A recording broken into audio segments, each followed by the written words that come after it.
اچھا علی بھائی یہ بتائیں، یہ جو 11ویں 12ویں کا کھانا پکایا جاتا ہے اس پہ تو بڑی گرما گرمی ہو گئی تھی، بلکہ اس پہ تو انہوں نے مولانا کوکم نورانی اکاڑوی صاحب نے اسی پہ کہا تھا میرے خیال سے قاسم بھائی، انہوں نے کہا جی جو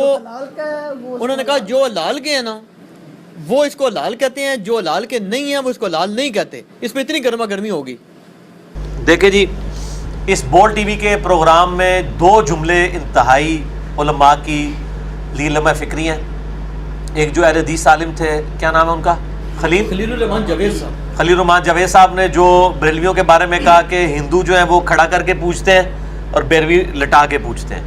یہ بالکل غلط جملہ بولا ہے۔ بریلوی پوچھتے نہیں، اگر کچھ جو حلائے اس طرح کے کام کرتے ہیں تو یہ بالکل غلط ہے کہ ایک مکتب فکر کو آپ کیٹاگوریکلی اس طریقے سے کہیں۔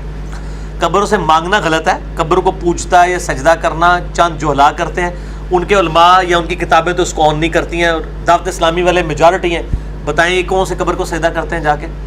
یہ جملہ۔ اور دوسرے جو کوکب نورانی صاحب جن کے لیے بڑا مشہور ہے جی، میرے نبی پاک صلی اللہ علیہ وسلم، لوگ کہتے ہیں بڑے میٹھی میٹھی باتیں کرتے ہیں، پتہ چل گیا کتنے میٹھے ہیں؟ اتنی گندی بات کی ہے کہ کوکب نورانی کی اپنی اولاد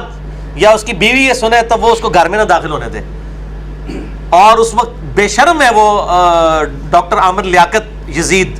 میں اس کو حسین تو کہتے ہیں، مولا حسین کا نام بھی نہیں اس کے ساتھ لینا چاہوں گا، کہ اس نے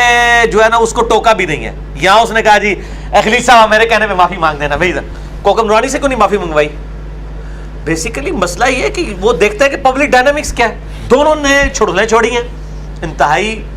یعنی آپ سمجھیں کہ غلیظ زبان استعمال کی ہے، دونوں کو اللہ سے بھی توبہ کرنی چاہیے، پبلک سے بھی معافی مانگنی چاہیے۔ خلیل صاحب نے تو پھر بھی تھوڑی بہت ڈھکے چھپے الفاظ میں کہا کہ میں معذرت کرتا ہوں، کوکب نورانی نے نہیں مانگی۔ تو یہ حلالی رامی، میں کوکب نورانی صاحب کو کہوں گا کہ مجھے بتائیں حلالی وہ ہیں جو چشتی رسول اللہ والی کتابیں چھاپ رہے ہیں، حشت بہشت؟ حلالی وہ ہیں جو کشف المحجوب جس میں نبی علیہ السلام کا سکینڈل زید ابن حارثہ کی بیوی کے ساتھ لکھا ہے، 4.5 لاکھ لوگ یوٹیوب پہ صرف ایک چینل پہ وہ میرا کلپ خادم رضوی کو چیلنج آپ لکھیں، میں نے وہ دکھایا ہے۔ یہ لوگ حلالی ہیں جو یہ کتابیں چھاپ رہے ہیں اور ان بزرگوں کا دفاع کر رہے ہیں۔ ہم تو ان سے پوچھتے ہیں، کیونکہ سورہ القلم میں آیا نا بعد ذالک زنیم، یہ سناتے ہیں نا کہ جو گستاخ رسول ہے وہ اس کی اصل میں خطا ہوگی، وہ حرامی ہوگا۔ تو حرامی تو وہ ہیں کہ جنہوں نے گستاخانہ کتابیں چھاپی ہوئی ہیں، تو یہ ان کی ڈاکٹرائن میں ہم ان کو ساری دکھاتے ہیں، یہ ان کو کیوں نہیں حرامی کہتے؟ ان کتابیں چھاپنے والوں کو، کتابیں لکھنے والوں کو اپنے گھر کی خبر لے نا،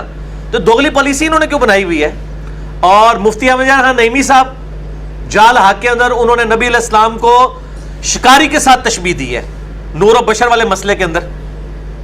ان کو کیوں نہیں کہتے؟ چلو جی پرانی کتابیں تو میں حوالے دے چکا، کشف المحجوب، حشت بہشت، میں نے اس کے حوالے ویڈیو میں کیمرے میں دکھائے ہیں، آپ لکھیں علامہ خادم حسین رضوی کو اوپن چیلنج، میرا وہ کلپ کھل جائے گا۔ سارے گالی نکال رہے ہیں، جواب کوئی نہیں دے رہے، اور آپ کہہ رہے ہیں وہ کتابیں تبدیل ہو گئی، اچھا جی پھر میں تھوڑا مجدد ہے جنہیں تو دسیا کتابیں ہی تبدیل جے چھاپنی بند کرو نا، ساڑو نا انہوں اگر تبدیل ہو گئی ہیں۔ یہ مفتی احمد نعیمی صاحب تو ابھی فوت ہوئے ہیں 40-50 سال پہلے، یہ گجرات شہر یہاں سے تقریباً 50 منٹ کی مسافت، یہ کتاب بھی تبدیل ہو گئی ہے، یہ دکھائیں جی، اس کی میں ان کو گستاخی دکھاتا ہوں۔ حلالی اور حرامی کی بات کی ہے نا کوکب نورانی صاحب نے، تو میں ان کو بتاتا ہوں کہ کون لوگ ہیں جو نبی علیہ السلام کی گستاخی کرتے ہیں۔ بعد ذالک زنیم، یہ آیت ان کے اوپر فٹ کریں۔ جال حق قادری پبلیکیشن کی چھپی ہوئی ہے جی، میں کار نہیں بنائی، نور و بشر کی بحث ہے، مسئلہ بشریت پہ اعتراضات، یہ سب میں نے انڈر لائن کیے ہیں۔ صفحہ نمبر آگے پیچھے ضرور ہو سکتا ہے آپ کی پبلیکیشن میں، لیکن یہ جو صفحے میں نے آیات انڈر لائن کیے ہیں، یہ جو میں انگلی سے اشارہ کر رہا ہوں نور و بشر کی بحث والے، اس کے اندر میں مفتی احمد نعیمی صاحب کی صراحتاً نبی علیہ السلام کی شان میں گستاخی، پھر میں پوچھتا ہوں کہ ان کو کیوں نہیں آپ لوگ حرامی کہتے ہیں اپنی ڈاکٹرائن میں؟ ان بزرگ بابوں کو حرامی کیوں نہیں کہتے ہیں؟ باقی سب کو آپ کہتے ہیں۔ اچھا لو سنیں جی، قل انما انا بشر مثلکم پہ اعتراض ہوا نا کہ جی یہ آپ لوگ آیت پیش کرتے ہیں نبی علیہ السلام بشر تھے، ظاہر ہے بشر تو سارے ہی مانتے ہیں، ہماری طرح بشر نہیں، نعوذ باللہ، یہ بھی بعض اوقات اہل حدیث سے بھی غلو ہو جاتا ہے، شان میں ہماری طرح نہیں ہے، ایز اے ہیومن اسپیشیز وہ انسان تھے۔ اس کا جواب دیتے وہ کہتے ہیں کہ قرآن میں جو آیت ہے نا کہ نبی تم فرما دو کہ میں تم جیسا بشر ہوں، وہ کہتے ہیں کہ دیکھیں، اور اللہ کی طرف سے خود وغالت کر رہے ہیں، اللہ تعالیٰ فرماتا ہے کہ اللہ کہتا ہے دیکھیں اے محبوب ہم تو آپ کو نہیں کہیں گے کہ آپ بشر ہیں، آپ خود ہی کہہ دیجئے، ہم تو کہیں گے وما ارسلناک الا رحمۃ للعالمین، ہم تو آپ کی شانیں بلند کریں گے، دیکھیں ہم آپ کو بشر نہیں کہنے کے، یعنی مراد یہ کہ گستاخی ہے یہ، تو آپ خود ہی اپنی زبان سے کہہ دیجئے۔ ایک یہ انہوں نے جواب دیا، اور پھر دوسرا لکھتے ہیں نیز اس آیت میں کفار سے خطاب ہے، چونکہ ہر چیز اپنی غیر جنس سے نفرت کرتی ہے، لہذا فرمایا گیا ہے اے کفار تم مجھ سے گھبراؤ نہیں، میں تمہاری جنس سے ہوں، یعنی بشر ہوں۔ شکاری جانوروں کی سی آواز نکال کر شکار کرتا ہے، کہتے ہیں جیسے شکار جو ہے نا، شکاری وہ جانور تتر بٹیر کی آواز نکال کے شکاری شکار کرتا ہے نا، تتر کا اور بٹیر کا، اس طرح نبی صلی اللہ علیہ وسلم نے چونکہ کافروں کا شکار کرنا تھا تو آپ نے آواز ان جیسی نکالی، میں بھی تمہاری طرح کا انسان ہوں۔ استغفر اللہ، لعنت اللہ علی الکاذبین۔ نہیں اس میں علی بھائی ویسے اسے دیکھیں، نہیں کیا دیکھیں، نکلی بات؟ اس سے کفار کو اپنی طرف مائل کروانا مقصود ہے۔ اگر دیوبندی بھی کفار ہیں تو ان سے بھی یہ خطاب ہو سکتا ہے۔ دیکھیں اس سے مقصود یہ ہے کہ قرآن پاک میں آیا ہے کم از کم 2 دفعہ، سورۃ الفرقان کے اندر، سورہ بنی اسرائیل کے اندر، اے نبی صلی اللہ علیہ وسلم یہ دیکھو تمہارے لیے کتنی کتنی بری مثالیں بیان کرتے ہیں، یہ گمراہ ہو گئے اور اب راہ راست نہیں پا سکتے۔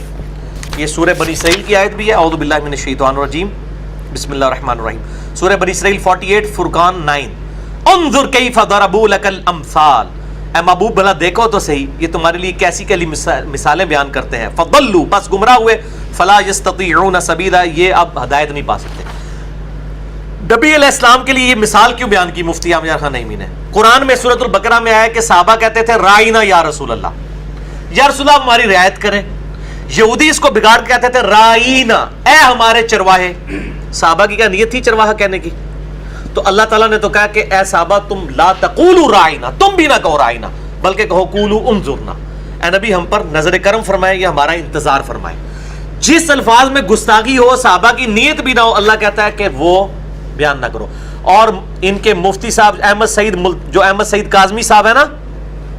وہ جو آج سکینڈل میں ان کا بیٹا پکڑا گیا تھا، سید احمد سعید کاظمی، انہوں نے کتاب لکھی الحق المبین، گستاخانہ عبارات پہ انہوں نے لکھا ہے کہ گستاخیوں کی تعویل کرنا بھی گستاخی ہے، کہتے ہیں گستاخی کی تعویل ہی نہیں ہوگی۔ اب نبی صلی اللہ علیہ وسلم کی یہ جو مثال بیان کی ہے مفتی احمد نعیمی نے شکاری والی، کیا آپ شکاری تھے؟ قرآن میں تو یہ آیا ہی نہیں ہے کہ آپ نے لوگوں کو گھیرنا ہے، قرآن تو بالکل اس کی الٹ بات کرتا ہے، وما علینا الا البلاغ المبین، اے نبی آپ کا کام صرف پہنچانا ہے۔ اے نبی آپ سے نہیں پوچھیں گے کہ لوگ دوزخ میں کیوں گئے، تو نبی علیہ السلام نے کوئی سیٹیاں مار کے کافروں کو اپنی طرف اٹریکٹ کرنا ہے؟ آپ تو صرف دائی بن کے آئے ہیں، سراجم منیرہ بن کے آئے ہیں،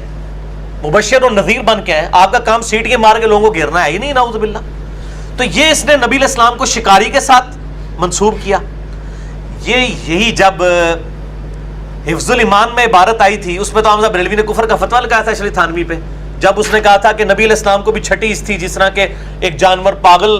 اور اس طرح کے لوگوں کو بھی جو ہے وہ چھٹی حص ہوتی ہے کہ ان کو پتہ چل جاتا ہے کیا ہوتا ہے۔ یہ کہتے تھے کہ ہمیں اس سے غرض نہیں ہے، انہوں نے پاگل اور جانوروں کے ساتھ تشبیہ کیوں دی ہے نبی علیہ السلام کی، یہاں پہ شکاری کے ساتھ؟ کیا نبی علیہ السلام شکاری بن کے آئے؟ قرآن میں کہیں آیا کہ اے نبی تم شکار کرنے والا بنا کے بھیجا، انا ارسلناک شاہدا ومبشرا ونذیرا وداعیا الی اللہ باذنہ وسراجا منیرا۔ آپ تو ایسے آفتاب ہیں جو لوگوں کو چمکا دیتے ہیں، آپ کا کام صرف دعوت دینا ہے، آپ لوگوں کو گھیرنے کے لیے تو آئے نہیں ہیں، صرف دعوت دینے ہیں۔ انا ہدیناہ السبیل اما شاکرا و اما کفورا، جس کی مرضی وہ قبول کرے، جس کی مرضی نہ قبول کرے۔ تو میں کوکب نورانی صاحب، میرے نبی پاک آپ بار بار کہتے ہیں، میں کہتا ہوں میرے کوکب نورانی صاحب، ان کو کیوں نہیں آپ حرامی کہتے ہیں؟ اپنے بزرگوں کو جنہوں نے یہ گستاخیاں کی ہیں، یہ حلالی ہیں، ان کو حرامی کہے تو یہ زندہ سلامت نہیں جا سکتے۔ میں نہیں کہہ رہا، میرا تو فتویٰ ہی نہیں ہے، میں کہتا ہوں یہ حلالی حرامی کا فیصلہ اللہ نے کرنا ہے۔ حلال دے بھی حرام دا نکل سکتا ہے تو حرام دے بھی حلال دا نکل سکتا ہے، ٹھیک ہے؟ انبیاء کے بیٹے حلال کے ہی ہوتے تھے، کافر تھے۔ نوح علیہ السلام کا بیٹا کافر تھا، ہے حلال کا تھا لیکن کافر ہے، قرآن میں ہے، ٹھیک ہے نا؟ حلال حرام نہ پڑھو، اے دیکھو۔ اور یہ دکھائیں جی، میں نے یہ پوسٹ مارٹم جو کیا ہے ان بزرگوں کا، سارا بریلوی دیوبندی اہل حدیث ساروں کے بزرگوں کی باتیں، اندھا دھن پیروی کا انجام۔ اس پہ میرا مسئلہ نمبر 71B ہے، لاکھوں لوگوں تک کلپس پہنچ چکے ہیں۔ انڈیا اور پاکستان کے بزرگوں کی 19 گستاخانہ عبارات کا تحقیقی جائزہ، اس میں نے ساری گستاخیاں بزرگوں کی نقل کی ہیں، یہ مفتی احمد نعیمی صاحب کی بھی، اشرف تھانوی صاحب کی بھی، حمزہ بریلوی صاحب کی بھی، قاسم ننوتوی صاحب کی بھی، یار میں ان کو صاحب بھی کہتا ہوں، اور ساروں ناموں میں دیکھیں مولانا صاحب لکھتا ہے، اور کہ میں کنی عزت کرا، خود تے شیطانی لشکر کہندے نے جناب، اے اسامہ الرحمن جنہاں نے لکھا ہے جو ہے وہ شیطانی لشکر، اس کو کہا کہ وہابیہ شیطانیہ فرقہ، وہ آپ نے دکھایا ہے۔ اور المحند میں خلیل احمد سہارنپوری صاحب بریلویوں کہتے ہیں یہ شیطانی لشکر ہے جو ہم پہ حملہ ور ہو گیا، اسی تے شیطان نہیں، اسی تے مولانا صاحب کہہ کے پکارے ہیں، اور کی عزت کریے۔